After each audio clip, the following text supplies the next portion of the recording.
What if the decision you make this year to rent or to buy could impact your wealth for the next 10, 20, even 30 years?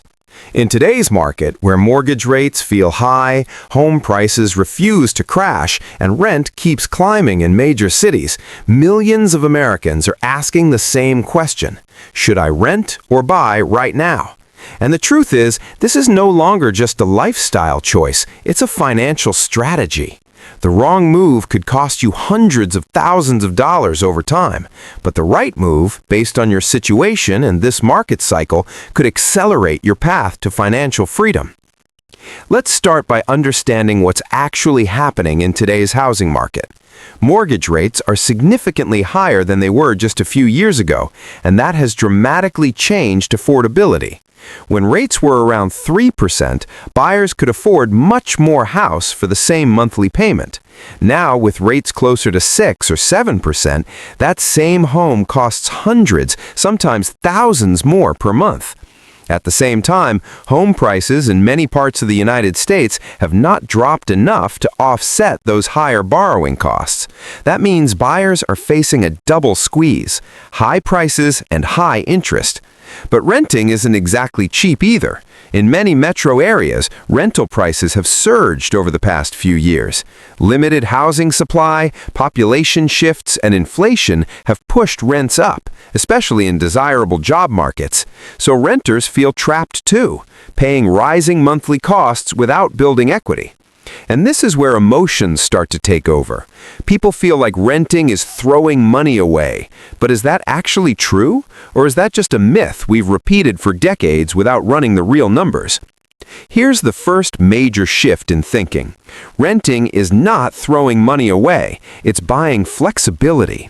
When you rent, you're paying for mobility, lower responsibility, and protection from major repair costs. You're not responsible for a new roof, a broken HVAC system, or unexpected property tax increases.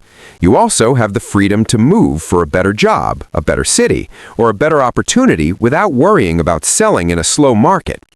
In a volatile economic environment, flexibility has value, sometimes more value than equity. Now let's look at buying. When you buy a home, you lock in your housing payment, at least the principal and interest portion, if you choose a fixed-rate mortgage. That creates predictability. Over time, as inflation pushes rents higher, your fixed mortgage payment may start to look cheaper in comparison.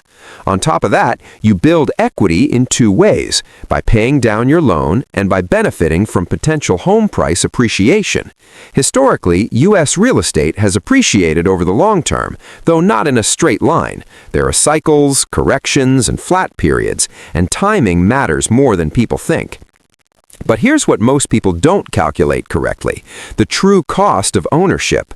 Buying isn't just about the mortgage payment. You have property taxes, homeowners insurance, maintenance costs, repairs, closing costs, and opportunity cost, the money you could have invested elsewhere instead of tying up in a down payment. If you put $50,000 or $100,000 into a home, that's money that could have been invested in the stock market, a business, or other assets. That opportunity cost can be significant, especially if markets perform well. Another critical factor is how long you plan to stay. Real estate is a transaction-heavy asset. Buying and selling involves agent commissions, closing fees, inspections, and moving costs. If you plan to move within 2 to 5 years, those transaction costs can easily wipe out any appreciation gains. In that case, renting may actually be the smarter financial move. But if you plan to stay 7 to 10 years or longer, buying starts to make more sense mathematically because you have more time to spread out those upfront costs and ride out market cycles. Then there's income stability. In uncertain job markets, committing to a large mortgage can increase financial stress. If your income is highly variable, maybe you work in commission-based sales, entrepreneurship, or a volatile industry, renting can provide a financial buffer. But if you have stable income, strong emergency savings, and low debt, buying may strengthen your long-term wealth position. So the real question isn't, is it better to rent or buy? The real question is, what stage of life are you in? How stable is your income? How long will you stay? And what does the math say for your specific city? Because the answer in New York might be completely different from the answer in Dallas, Miami, or a small Midwestern town.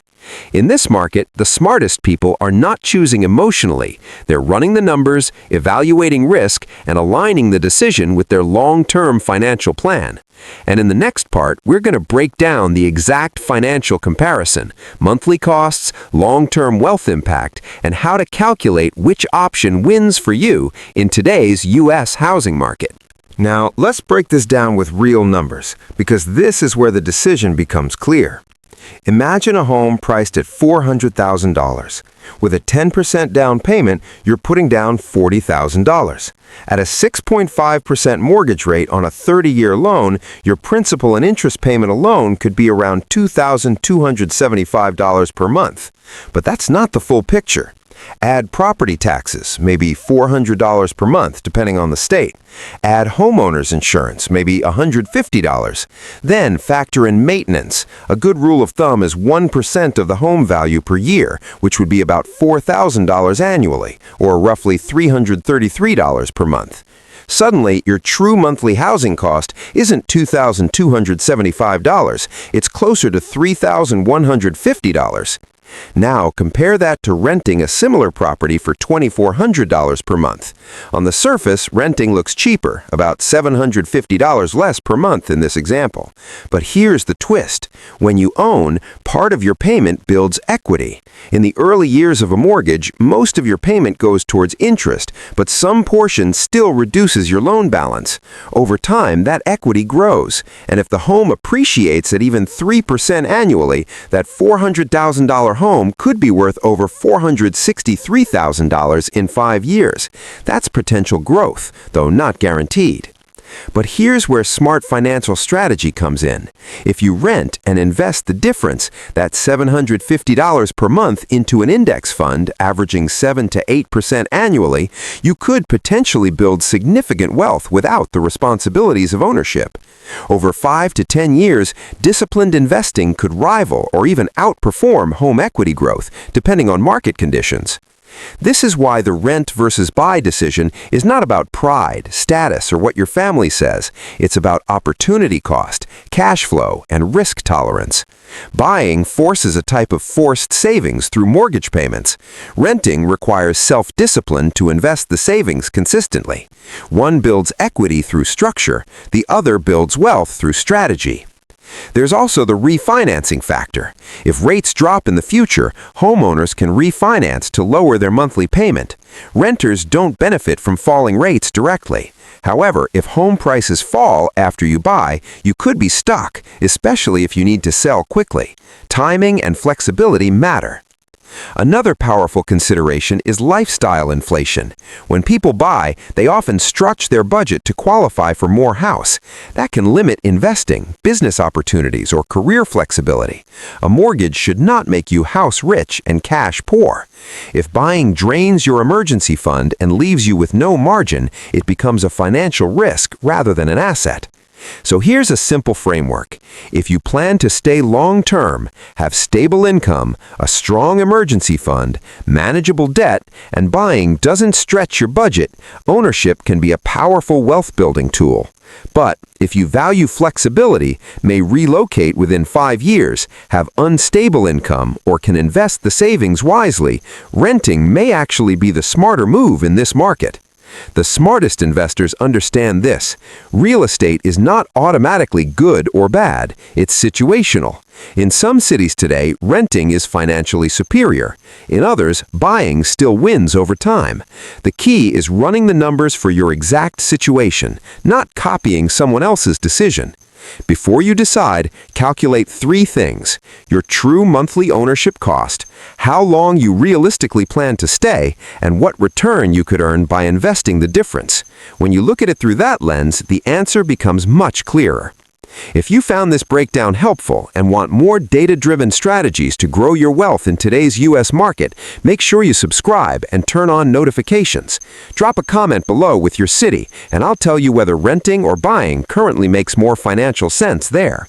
And if you're serious about building long-term financial freedom, check out the next video where we break down how to buy your first home without becoming house poor.